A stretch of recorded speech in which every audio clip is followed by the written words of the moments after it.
खुलुमबाय गोजोन फुंबिलिनि गासिबो बडलेण्ड बुब्लिनि अनसायगिरिफोरखौ बरायग्रोबाय।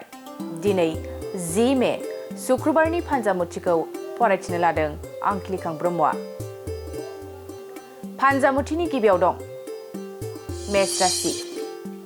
मावनो लानाय खामानियाव हेंथा फैनो हागौ, असान्थिजोंनो साना बारलांगोन, गाज्रि सान।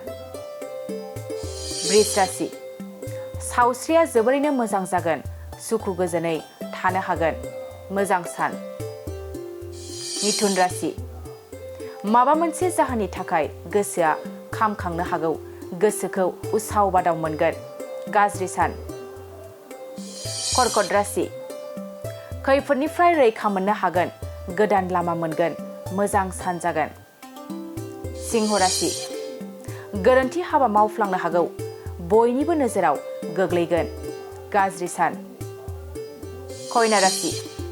सांग्रां जाना थानाया गाहाम जागोन, दिनै नोंथाङा जेंनायाव गोग्लैनो हागौ, गाज्रि सान। तुला राशि। गोबां दुखु जारलायाव गोग्लैनो हागौ, बरादा जोबोरैनो गाज्रि जागोन। वृश्चिक राशि। गावनि आंगोजोंनो सोमोन्दोआ गोरा जागोन, रंजा खुसियै थानो हागोन, मोजां सान। धनु राशि। नंखाय खोथानि थाखायनो मुं गोसारनो हागौ, सुथुरनि नोजोराव गोग्लैगोन, गाज्रि सान। मकर राशि। सोरजोंबा नांलायनाया जानो हागौ, सुथुरा बांगोन, गोसोखौ हमथाना थानाया गाहाम। कुम्भ राशि। नखरनि खामानियाव नांथाबना थानो गोनां जागोन, देहाखौ जोबोरैनो खस्थ' मोनगोन। मीन राशि।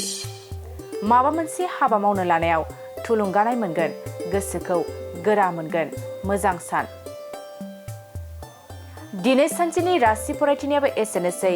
आसा खालामो नोंथांनि दिनैनि साना मोजाङै मोजां थांगोन, बेखौ बडलेण्ड बुब्लि नखरनिफ्राय मिजिंथिबाय। गोजोन्थों। मोनसे गोजोनथाव खौरां।